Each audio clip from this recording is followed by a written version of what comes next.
give a round of applause for Nick Heath. Thank you so much. Thank you so much for being with us. This is so amazing. I'm so grateful for your time, and wow, what an incredible honor. And so I just want to ask you a few very, very important and concise questions that I think are going to be, very, very informative for our listeners. The first one is, when did you first fall in love with breathwork? And I think I know why. And then tell us a little bit about your history and your journey getting into breathwork, and how how it relates to type 1 and type 2 diabetes. But I'll let you expand on that, because you're the expert in that area. Well, thank you, and the honor is all mine. So thank you so much for having me. I'm super excited to finally see you face to face and to speak with you. So I got interested in breathing, like probably a lot of people nowadays, through Wim Hof. That's how I started. It was in 2015, 2016. I became fascinated with Wim Hof, became a zealot, was doing it all the time. And I have nothing against Wim Hof. I actually really enjoy his method, but me personally, I was doing it too much. It's not what Wim suggests, but I became a chronic mouth breather. I was always over breathing, just way too much. And I was drained of energy, like all the time. Was napping, could never feel energized. And at some point, I heard a podcast with Patrick McKeown, the founder of the Oxygen Advantage and a longtime Buteyko instructor. And it just resonated, everything he was saying about the science of breathing, why we should be breathing certain ways, why we should breathe less sometimes, maybe hold our breath sometimes, and then mouth tape, of all things, the silly mouth tape. And so I started doing that, felt incredible, tons of energy, was doing lots of slow breathing. I was doing a little bit of breath holds, walking down the beach actually, here and there, and then taping my mouth. And the consistent practice of the slow breathing and some of these breath holds eventually impacted my blood sugars positively. I had more energy, my blood sugars were better, and that's when having a background in science, I started reading papers and trying to figure out, how could breathing affect my blood sugars? That's way too simple. It didn't seem realistic. But then sure enough, there's all this, or quite a bit of evidence showing this stuff isn't just me, right? It's not just N equals 1. There's lots of research showing these positive effects. And so that's how the Breathing Diabetic started. I just wanted to share this because I felt like it was too simple not to be known, and I couldn't find anyone online actually talking about it other than the scientific papers. So that led me to the Breathing Diabetic, and then now here sitting talking with you. It's really, really incredible. And I find it, I love, first of all, that, you are a scientist. And so it takes a scientific mind to really, make those connections between, wow, okay, now you have to take your blood sugar on a daily basis anyway. And then, making those connections and feeling just the need to dive deep into the research, because a lot of people need that. They need that, okay, where's the evidence? Where's the paper that shows that, that a certain kind of breathing can actually lower or raise the blood sugar based on what you're doing. And, on that note, going back to Wim Hof, why do you think that the Wim Hof breathing was making you feel so exhausted? And how do you know how that was affecting your blood sugar before you transitioned over to the Oxygen Advantage type breathing that was slower, gentler, incorporating those breath holds? I have a guess as to why, but I want to hear. I want to hear your scientific rationale. Well, yeah, I don't know how scientific it'll be, but so a big part of it was 100% that I became a chronic mouth breather, like all the time, always, like taking these big breaths, right. And I felt like I could never do it enough. So there's a lot of detrimental effects of mouth breathing. It's okay temporarily for certain parts of life, but to do it all the time, it can chronic sympathetic activation, which is going to lead to just chronic stress, chronic fatigue, never enough oxygen, paradoxically, as you know, right, with the Bohr effect and things like that. And then it was my sleep. I was mouth breathing during sleep. I never woke up feeling refreshed. Like I always felt drained. And then I tried to counter it with more Wim Hof breathing. So like I would do it in the afternoon, and I would do it when I had a break at work, or it was like it was my own fault, right? It's not like how Wim Hof suggested. I just kind of I thought it was so cool. I kept doing it. And then so I think it was the mouth breathing, poor sleep, and then chronic sympathetic activation. As far as my blood sugars, at that point I had become pretty dialed in with my diet and things like that. And I was still exercising. I was doing yoga and walking down the beach a lot and things like that. So I was still staying in decent range. So it wasn't like Yeah. I had like gone off the rails or anything, but it wasn't as good as when I switched over to the Oxygen Advantage. It's really incredible that just simply changing the tempo or the intensity, or the volume, the liters of air in your tidal volume, how much that can impact your parasympathetic, your autonomic nervous system, your blood sugars, your physiology. It's really incredible. And I'm so excited that you are helping to spread this word that something as simple as just focused, controlled breathing can have such a profound effect on the body, in terms of lessening the stress, the anxiety. Like you said, that, the Wim Hof breathing is amazing. And there's so many people that swear by it, and they may be in the right place or phase of their training to receive positive benefits from that more sympathetic activation of that higher stress breath, right?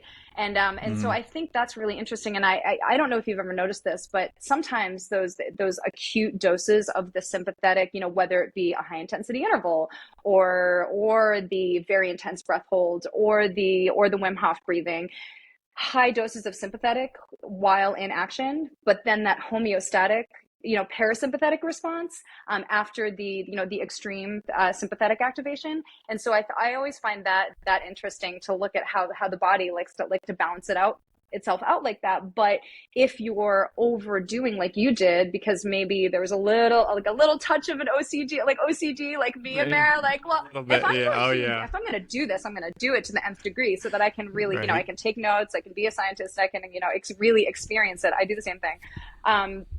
And so I appreciate that you did that, because I think that's helped you to find, to experience that low, so that you can feel it, really feel that difference between that low and then that, those positive feelings of of the Oxygen Advantage. And I just think that's really, really interesting. In my method, I do a combination of nasal breathing and mouth exhalations for the purposes of Mm-hmm. engaging the core, like in the Pilates method.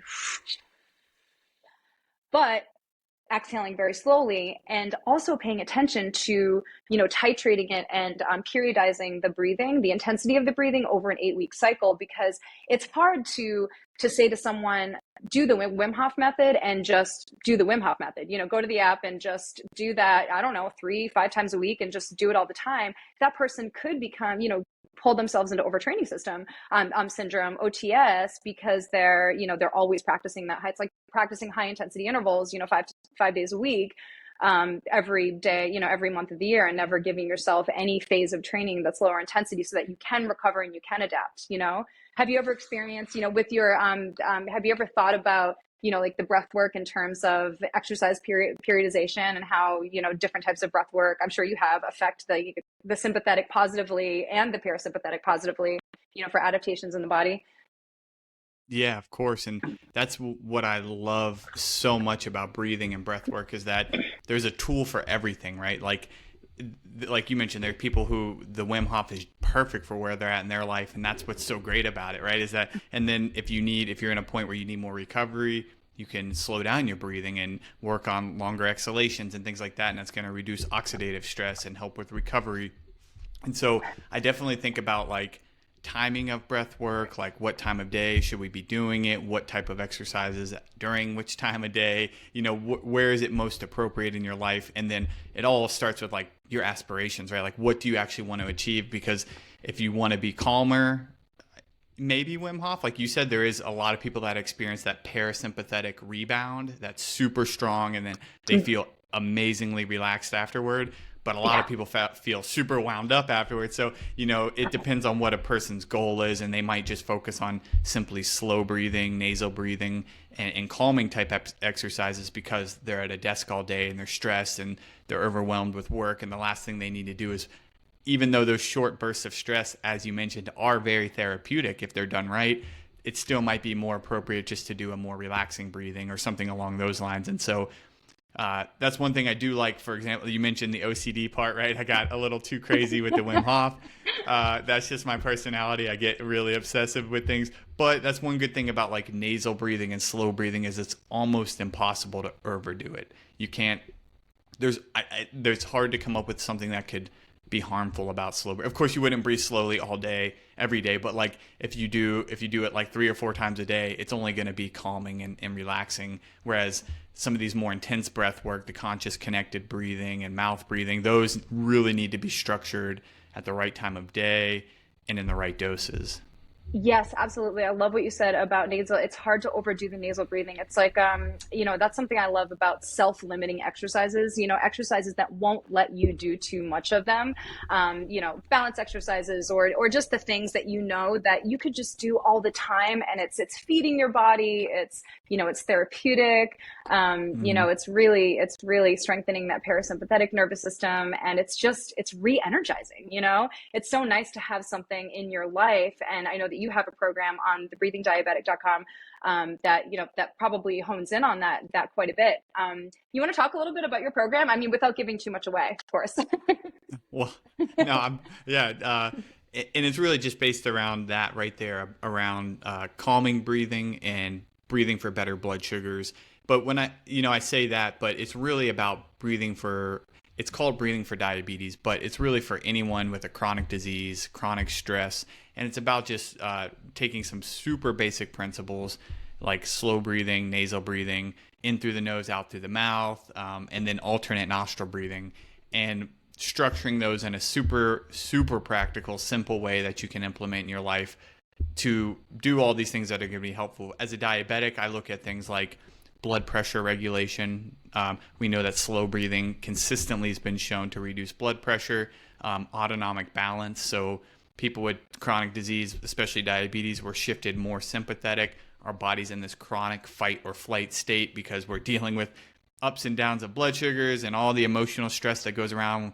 Is my insulin ready? Can I pick it up yet? Do I have enough test strips, or is my this ready or that ready? And so prescription doctors visits, there's all of these stressors people with diabetes have. And so as you know, probably, and just probably everyone listening would know, slow breathing, if you just slow down your breath, you feel calmer, and that helps with basically every aspect of diabetes. And so I look at it like from that perspective. Tissue hypoxia, there's a lot of more nuanced inflammation, a little bit more deeper topics I go into, and then just again packaging that in some simple protocols that you can start with just 2 minutes a day, build it up to 10 or 20 minutes a day. And it's funny because I did this 5 years ago. Yeah, about 5 years ago is when I started doing this, and I saw dramatic results. Insane, it felt fake, and then now they've kind of come back to like I'm still in great range and all that, but it's not as crazy as right when it was. But I get people who take the course and then message me, and they have the same thing, like that initial burst of like So better profound. energy, better sleep. Yeah. Well, and I Yeah. think Yeah. it's not as intense after a while because it becomes a positive chronic habit. And so then you just start feeling good. And because you don't have that harsh juxtaposition of how awful you felt before, and just you're like, That's wow, I right. was here and now I'm here after this. How long is your course? 8 weeks or It's only like actually the 10-day it's program. only a 10-day program. So after So 10 yeah, days, you learn everything people that see you big need results. to go from here to here. And then it's just something that you can continue to implement over time. I mean, what a gift that you've created this. It's Well, amazing. And thank you. for those who have chronic disease, and, there are many with chronic disease who have a hard time exercising in a traditional fashion. Because of impact or compression on their body, because of joint injury, whatever it may be. It's so wonderful to know that there are simple therapeutic breathing exercises that you can learn in as short as 10 days and be able to implement that without worrying about your joint mechanics and about, all of those other things that I think there are many individuals with chronic disease fear to start a program because of that. They have fear because of, just worry about injury and parts of their body, and just knowing that all you need are your lungs. And even if you have asthma or you have other chronic lung disease, not always, I'm not a doctor, but there are many who benefit from these breathing exercises, even if your lungs need help, you know? And so, as you know, from, being an Oxygen Advantage instructor, I know Patrick McCowan is really big on his, his asthma students Mm. using these breathing protocols to improve their symptoms. Do you ever have any asthma students in your course?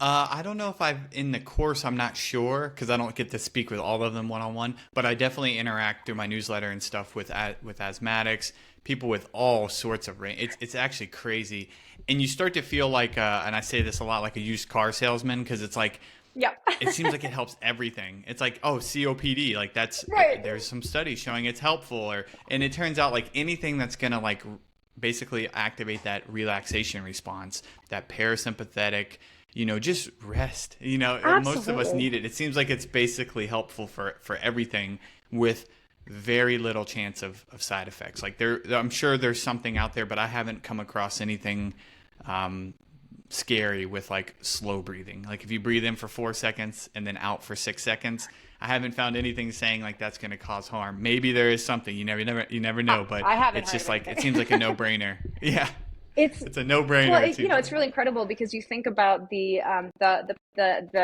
direct relationship and the linear relationship between heart rate variability and chronic disease and just mortality, and so I think it's really interesting. No, now I think HRV is getting pulled more and more into the spotlight, and now I mean it's been researched for years and years and years, but now with things like the Aura Ring, I'm not sponsored, by the way. I just like tracking it. I just like tracking it.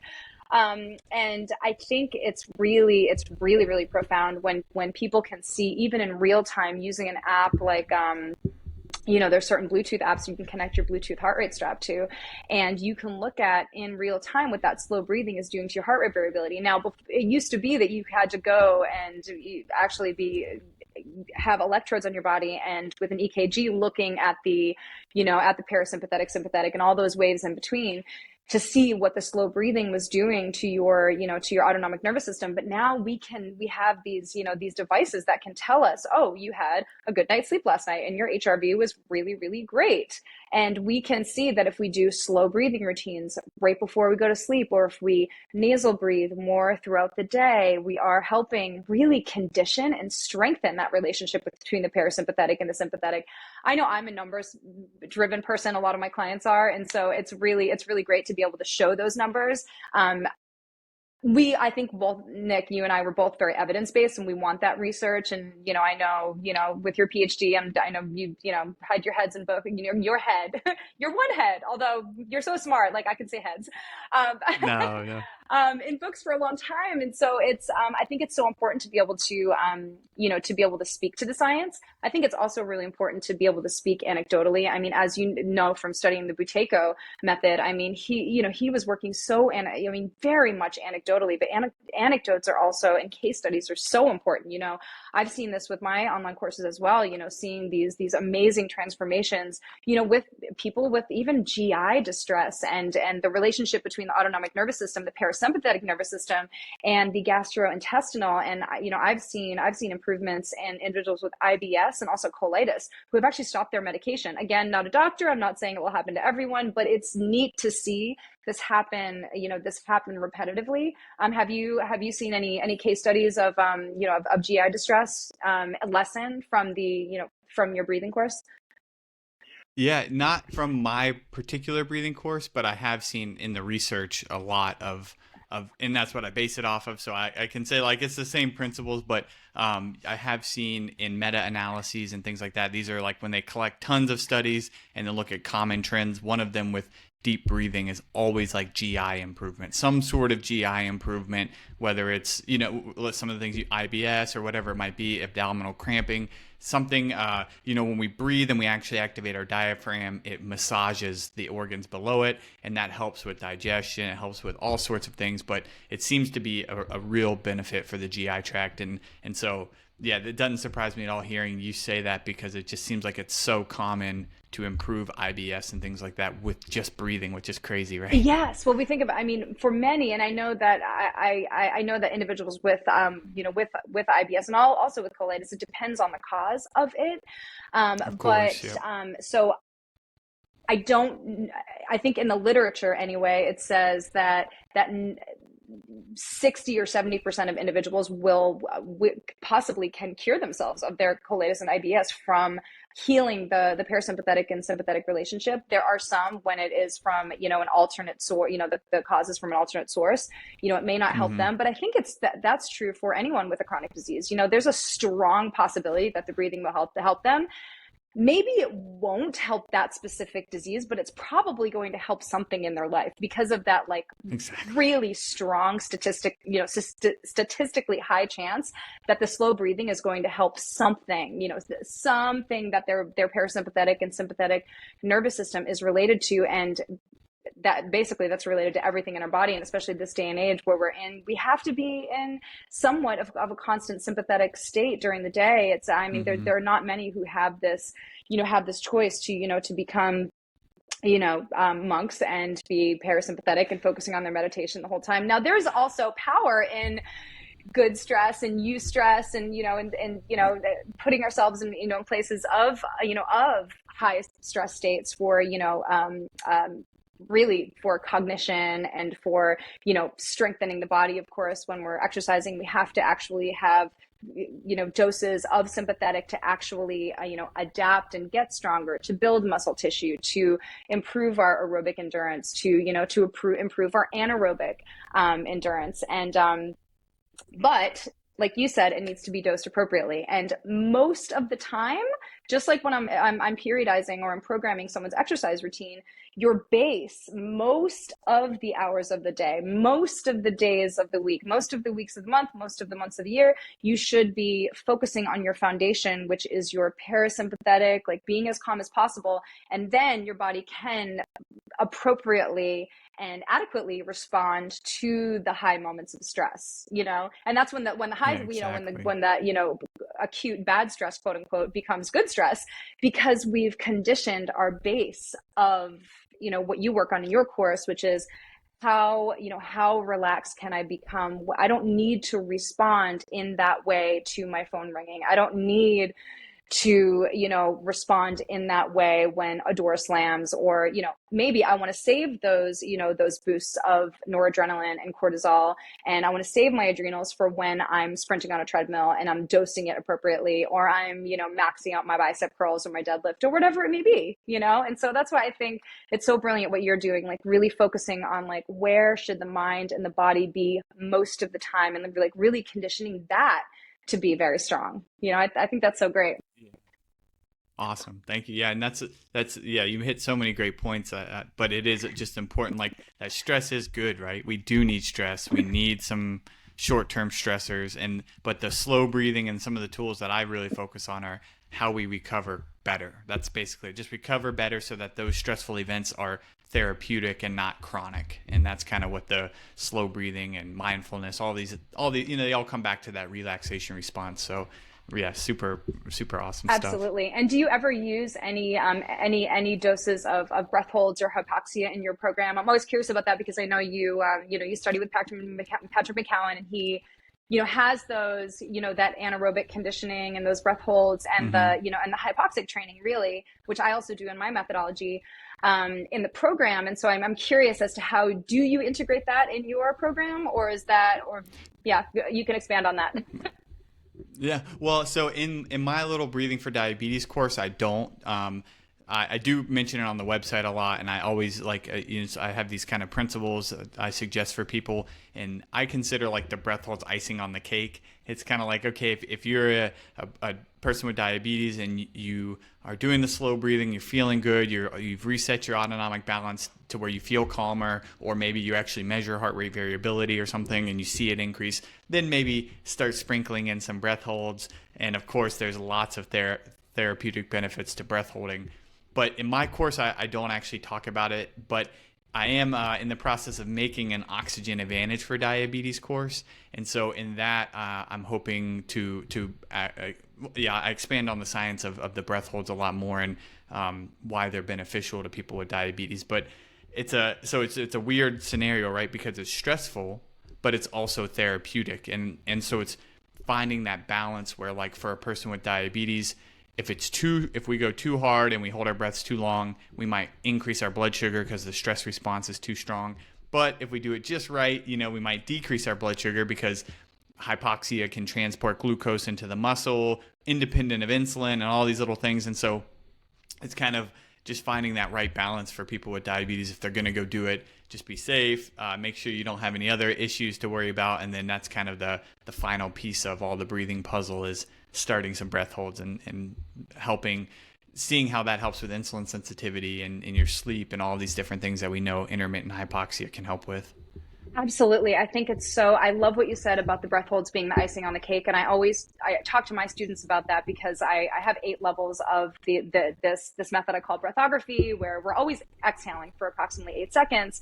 And then gradually we're adding very short breath holds, very, nothing too intense, not free diver-esque. But I always say, listen, your slow breathing and your core mechanics and keeping your core braced and the quality of your movement, that's your foundation. And like for you in your course, the foundation is recovery, finding that, that parasympathetic nervous system. The breath holds, we know that intermittent hypoxia has amazing therapeutic benefits, but that is the icing on the cake. That's like, okay, you've gained strength in your bicep. Now you want to possibly gain a little more strength. Let's see if it's right for you.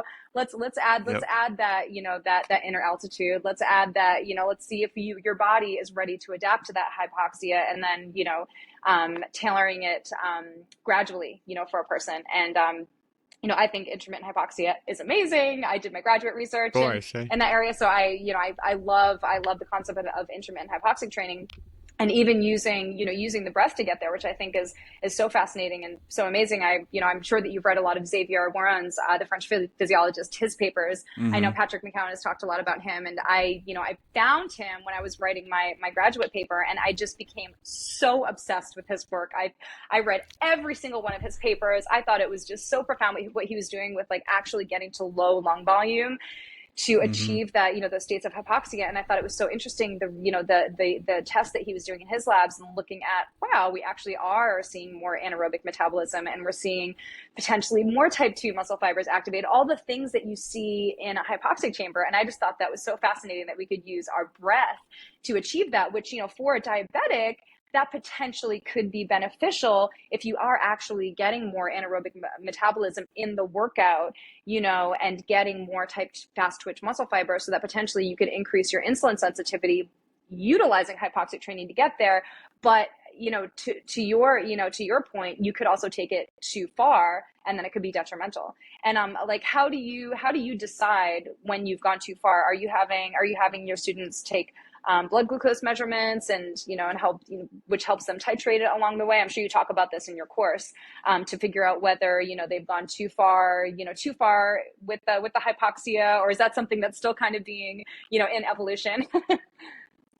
A little bit of both. Yeah. So there is actually a few papers, and I'd have to go back and find them, but looking at people with type 2 diabetes, and they showed that exactly what you just mentioned, that with intermittent hypoxia and then paired with exercise, they could increase insulin sensitivity more than just exercise alone. And then I think that there's also been studies where they have them sleep in an altitude tent, and just sleeping overnight improves insulin sensitivity.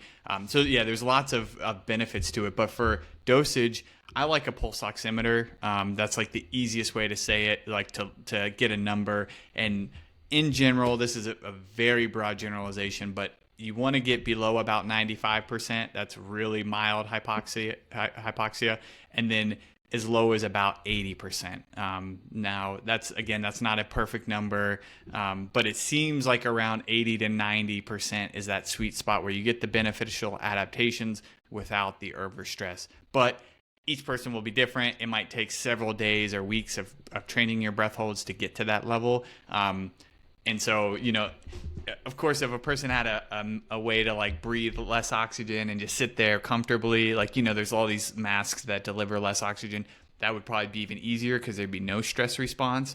But since we don't have those tools, most of us, breath hold can provide it as long as you wear a pulse oximeter and make sure it's not getting too low. Absolutely. I love what you said about measurement, that, having the pulse oximeter. I have everyone who comes into my online course do a pulse oximeter test by doing one of the 8-second exhales with the forced exhalation specifically. Like I know Patrick has the Bolt test, where you just like exhale naturally and then do the breath hold until that first, I think it's that first trigger, right, of the diaphragm, and to look at the Bolt score. And so what I do in my first test, just to look at where everyone's blood oxygen is before they go into the classes. Exhale, like forced exhale, kind of like the Xavier Warren's forced low long volume exhale, and then hold to a metronome so we can be really specific with it. And then after the 8 seconds, write down the measurement. And then, after another 8 seconds, look at a measurement. And I usually don't have them go any longer than that because we don't really go any longer than that in the method. And then based on that, titrate where they should be training and where they also should be breath holding. Because if someone is holding and they're getting down to 60% oxygen, I don't really want them training there, even though I think Patrick does say in some of his courses that, and some of his books, that potentially you could even go into the, into the 70s, and many people who are hypoxic training are going into the 70s and they're fine. But, even getting towards 60, many free divers are getting towards 60 all the time. But why not play it safe? And because we see that we do get the positive adaptations at the 80 to 90 range, why not stay there? And if you see, I'm actually most strongly in that window when I take my 8-second exhalation, and then I'm living there with, another 4 beat breath retention, I'm just going to have that be my max for right now, just so that I know in the workouts, I'm most likely not going to dip into the 70s or even below, which would put potentially too much oxidative stress on the body. Even though there are some papers that show that, even dipping down there and placing those high levels of oxidative stress strategically, just like high intensity interval training, will then, condition our antioxidant system so that we are then better to respond with our antioxidants to, so then there's that whole theory as well. But I'm such a conservative, and I've always been that way, with training. That's why I've been training some clients for even 20 years, because I'm like, less is more, let's find the minimum effective dose. We're playing this for the long game. Don't overstress your body. Yes, stress it so that you get the results, but let's just, we're in this for the long haul. We don't need to do Wim Hof breathing every day, 24 hours a day. But thank you for doing that, because I am happy to hear what your results were, and that you could compare and contrast, between the Wim Hof and the Oxygen Advantage. So I think that's really, really great. And I thank you for your scientific method, and, for you. I thank you so much. Well, that brings us to the end. That brings us to the end of today's podcast. Nick, really, thank you so much for being here. I think that our listeners are going to benefit so much from everything that we talked about today. Please go visit thebreathingdiabetic.com. He's also on social media, The Breathing Diabetic. I follow him on Instagram. Every single day I learn something.